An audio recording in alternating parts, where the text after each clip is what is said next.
하나님이 이스라엘 사람들을 어느 나라의 노예에서 탈출시켰는데 혹시 알아? 이집트에서 탈출시키셨어요. 맞아요. 그래서 이집트에서 탈출해서 모세가 올라간 산이 시내산이거든요. 시내산. 예, 시내산. 자, 그 시내산 앞에 있던 광야 이름이 뭐냐면 시내 광야였어요. 예, 시내 광야였어요. 시내 광야에서 몇 년을 머물렀냐면 1년을 머물렀어요. 네, 시내산 시내 광야에서 1년을 머물렀거든요. 하나님이 그 1년 동안 머무는 동안에 그들을 이렇게 준비시키시는 거예요. 준비시키시는데요. 이집트에서 수백 년간 노예로 살았죠. 예, 수백 년간 노예로 살았기 때문에 앞으로 가나안 사람들과 전쟁을 해야 되거든요. 하나님이 약속하신 가나안이라는 땅에 들어가 전쟁을 해야 되는데 수백 년간 노예로 살던 사람들이 갑자기 군인이 돼서 잘 싸울 수 있을까요? 네, 절대 그렇게 못해요. 우리 세우미가 군인 좋아하잖아요. 군인들은 철저하게 훈련을 해야 되죠. 그렇죠? 그래서 하나님이 신의 광야에서 이스라엘 사람들을 준비시키시는 내용이 오늘 우리 읽은 민수기 말씀에 나오는 거예요. 모세는 하나님의 명령을 따라서 이스라엘 사람들 중에 전쟁에 나갈 수 있는 사람들 숫자를 다 세기 시작했어요. 그 다음에 또 뭘 했냐면 각 가문마다 각 가문들마다 지파를 또 가문이라고 해요. 그래서 각 가문마다 어느 지역에 어느 자리에 텐트를 치고 살아야 되는지를 다 하나님 말씀대로 정해 주었어요. 하나님께서 이렇게 이스라엘 사람들에게 어느 지파가 어느 자리에 서야 되는지, 그리고 사람 수가 몇 명인지, 또 이렇게 숫자만 나오다가 사실은 끝나는 게 민수기가 아니고 언제 출발하고 언제 멈춰야 되는지를 말씀해 주신 것도 이 민수기의 굉장히 중요한 부분이에요. 자, 앞에 화면을 보시면 이스라엘의 진의 모습이 나와요. 네, 이게 바로 성막이죠.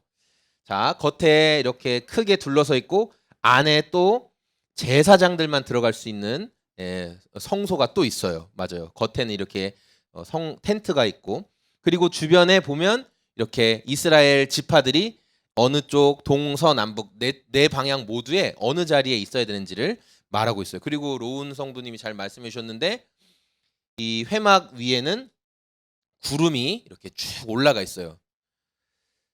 자, 그 구름은 뭐냐면 하나님의 임재. 하나님이 지금 여기 이스라엘이 함께 있다.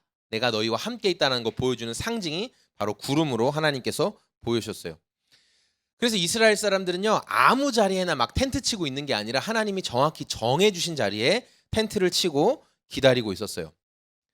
그리고 이 지성소, 이 안에 우리 지난번에 그 천사들이 날개를 이렇게 펼치고 있는 지성소 혹시 보셨어요? 네.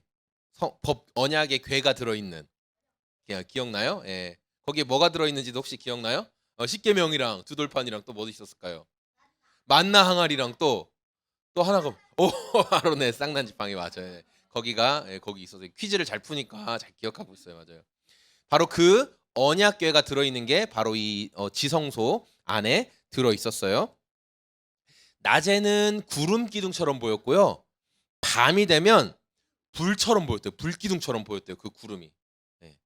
그래서 특별히 왜냐하면 껌껌한데 구름이 계속 어두운 구름이 있으면 어차피 잘 안 보이잖아요. 그러니까 불처럼 막 붉게 타오르는 것처럼 그 구름을 하나님께서 계속 보여주셨대요. 하나님께서 이 구름을 통해 이스라엘에게 보여주시는 게 뭐냐면 하나님은 이 구름을 통해서 자기 백성을 하나님이 인도하고 계신다라는 눈에 보이는 증거였다는 거예요. 이 구름은 하나님께서 자기 백성을 인도하고 계시는 눈에 보이는 증거였어요. 이스라엘이 눈에 보이는 증거 되게 중요하게 생각했잖아요. 그렇죠? 우리 15절과 16절 말씀을 같이 한번 읽어보겠습니다. 15절 16절 말씀 시작. 성막을 세운 날에 구름이 성막 곧 증거의 성막을 덮었고 저녁이 되면 성막 위에 불 모양 같은 것이 나타나서 아침까지 이르렀으되 항상 그러하여 낮에는 구름이 그것을 덮었고 밤이면 불 모양이 있었는데 아멘. 이 구름 기둥은 뭐라고 했어요? 하나님의 임재를 상징하는 거라고 했죠. 하나님의 임재를 상징하는 이 구름 기둥이 이스라엘의 진 한가운데 떠올라서 하늘까지 다 있었어요. 그래서 이스라엘 사람들은요, 어느 지파든지 동서남북 어느 위치에 있든지 눈을 돌려서 그 텐트들이 그 진의 한가운데만 바라보면 거기에 구름이 올라가 있는 걸 볼 수 있었어요. 이건 어떤 의미예요? 하나님이 언제나 우리와 함께 계시구나라는 것을 아는 거예요. 예. 왜냐하면 여러분 이집트에서 살 때, 이집트에 400년 또는 430년간 노예로 살 때는요, 그 신전에 가야지만 그 신을 만날 수 있죠. 예. 이집트에 수많은 신들이 있잖아요. 그 신전에 가야 신들을 볼 수 있는 거예요. 이집트 우상들은. 그런데 하나님은 눈을 돌리면 언제 어디서나 우리와 함께 계신 하나님의 임재를 구름을 통해서 하나님께서 보여주셨어요. 또 낮이고 밤이고 계속 함께 하셨다고 했죠. 밤낮 언제든지 하나님이 우리와 함께 있었다는 것을 하나님께서 보여주시는 거예요.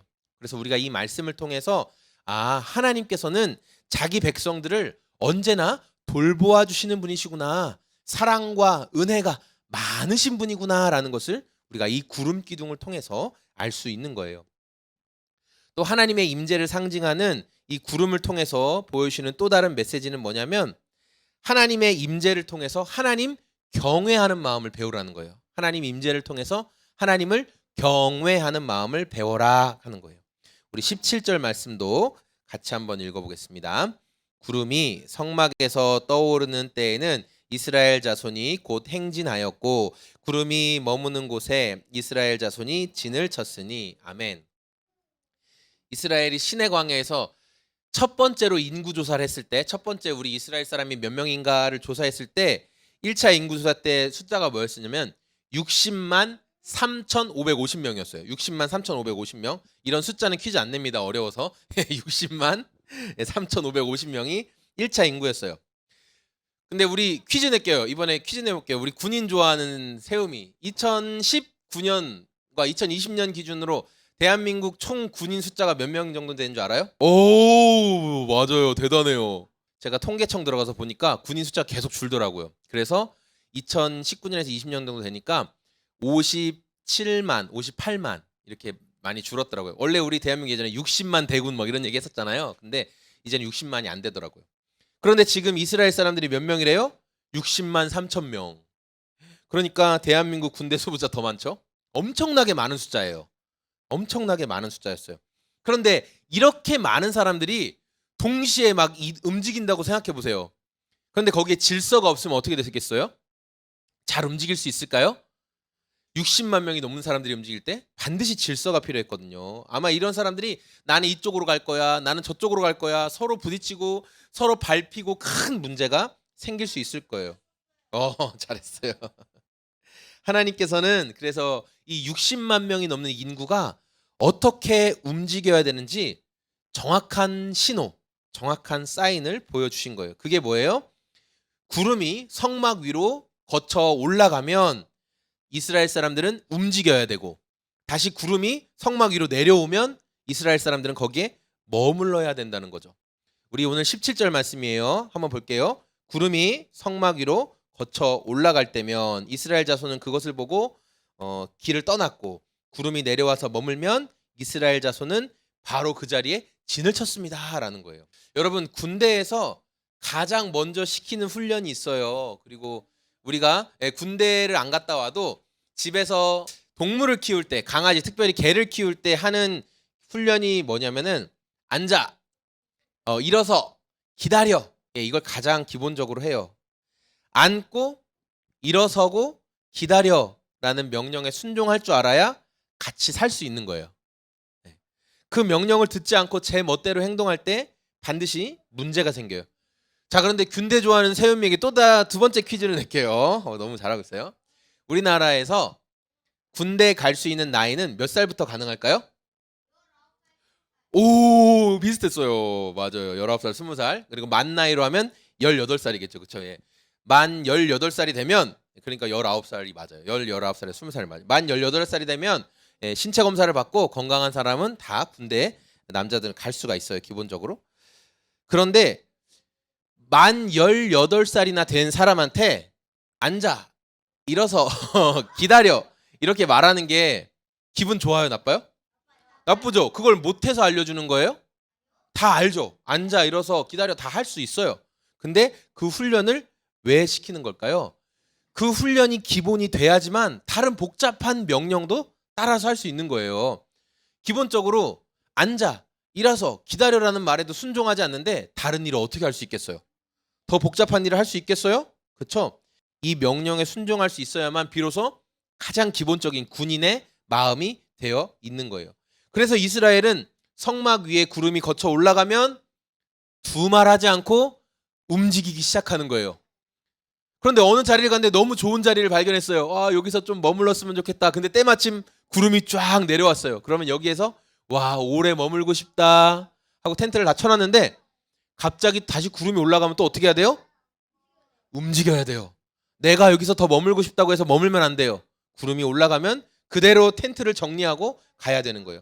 우리 22절 말씀도 같이 한번 읽어보겠습니다. 시작.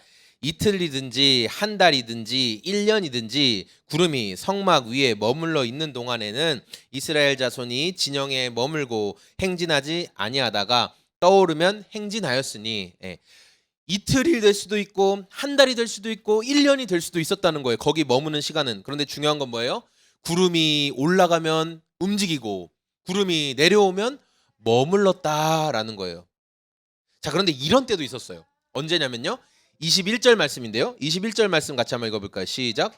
혹시 구름이 저녁부터 아침까지 있다가 아침에 그 구름이 떠오를 때에는 그들이 행진하였고 구름이 밤낮 있다가 떠오르면 곧 행진하였으며. 아멘. 이 말씀 무슨 말이냐면요. 어떤 때는요. 구름이 하루만 있다가 사라졌대요. 하루만 있다가 구름이 성막 위로 그냥 올라갔대요. 자, 그럼 어떻게 해야 돼요? 저는 여러분 한번 보세요. 이게 성막 안에 아까 우리 자세히 보는 거예요. 겉에 있고 이게 실제 성막인데 복잡해요, 안 복잡해요? 복잡하죠. 성막 이것도 나무 말뚝 하나하나 다 박아야 되는 거예요. 자, 성막도 이렇게 복잡해요. 그런데 이 주변에 지금 뭐가 있어요? 성막 옆에 누가 있어요? 벽이 있고 또 그 옆에는 더 옆에는 뭐가 있어요? 아까 봤던 수많은 텐트들이 있죠. 60만 명이 살고 있는 텐트가 있죠. 자, 캠핑을 여러분 좋아하는지 안 좋아하는지 모르겠지만 안 좋아해요. 예, 맞아요. 텐트를 열심히 다 쳤어요. 우와, 멋진 텐트를 만들었다. 그런데 하루 만에 자, 텐트 다 접어. 우리 또 이동해야 돼. 그럼 기분 좋아요, 나빠요? 기분 나쁘죠. 제가 만약에 레위 제사장이라고 했으면 이 복잡한 텐트 다 치고 이거 덮개 이 힘든 거 덮개 다 올리고 그리고 여기 지성소를 맡고 있는 이 휘장 두께가 이렇게 두꺼워요. 천이 사람이 찢을 수가 없어요. 이렇게 두꺼워요. 그 다 꼬아서 난 그러니까 사람이 찢을 수 없는. 그런데 이 두꺼운 것도 막 높이 올라가서 다 매달았어요. 그런데 갑자기 하루 만에 다 정리해. 하나님이 또 가라고 하래. 그러면 세움이 어떨 것 같아요? 마음이 아멘 할 거예요? 그럼 어떻게 할 것 같아요? 하나님 마음대로 하시는. 로운이 어떻게 할 것 같아요? 하나님이 하루 만에 이동해라 그래요. 열심히 다 쳤는데 어떻게 할 것 같아요?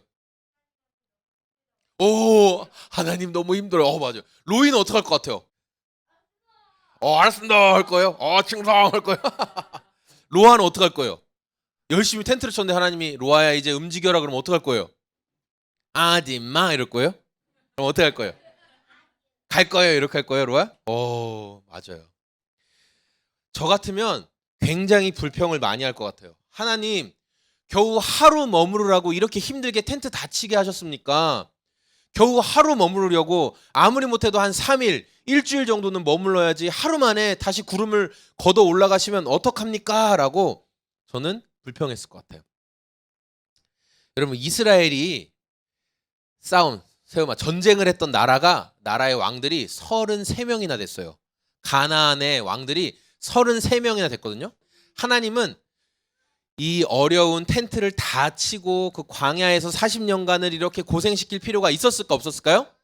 없었어요. 그냥 하루 만에 하나님은 자 그냥 나 따라와라 하면서 한 번에 가나안 땅으로 들어가서 가나안 땅의 그 33명의 왕들을 한 번에 다 정리할 수 있었어요. 왜냐하면 이스라엘이 잘 싸운 게 아니었거든요. 이스라엘이 뛰어난 군인들이어서 그 33명의 왕들이 이긴 게 아니에요. 하나님이 그냥 싸워서 이겨주신 거예요. 그러니까 하나님이 마음만 하나님께서 원하셨으면 텐트 펼쳤다, 접었다, 하루 만에 갔다, 한 달 동안 또 기다리게 했다 이럴 필요가 전혀 없어요. 한 번에 가나안 땅에 들어가서 자 여기가 내가 너희에게 주는 땅이니 다 정복하고 끝내라 이렇게 하셔도 되는 분이셨어요. 그런데 하나님이 왜 40년간 앉아 일어서 기다려 하루 만에 가기도 하고 일주일 만에 가기도 하고 왜 그랬을까요? 하나님의 명령에 순종할 수 있는 이스라엘 백성들을 만들려고 그렇게 하시는 거예요. 하나님의 명령에 순종할 줄 알아야 가나안 땅에 들어가서도 하나님을 섬길 수 있는 거예요. 하나님의 명령에 순종하는 법을 배워야만 그 모든 것이 풍족한 가나안 땅에 들어가서도 하나님이 우리를 인도하셨어라고 고백할 수가 있는 것이죠. 우리가 오늘 말씀을 통해서 가라, 멈춰라, 기다려라 말씀하실 때 여러분 철저하게 순종을 배워서 하나님을 경외하는 삶을 살아가길 소망합니다. 우리가 하나님의 말씀에 철저하게 뭘 배워서 순종을 배워서 하나님을 경외하는 삶을 살아가기를 원합니다. 하나님이 함께 계신다는 임재를 보여주는 구름이 하늘 위로 거쳐 올라가면 이스라엘은 두말할 필요 없이 텐트를 정리하고 이동해야 되는 거예요. 좋아요. 아직 헌금 시간 아니에요. 아직 아니에요. 이따가 하자.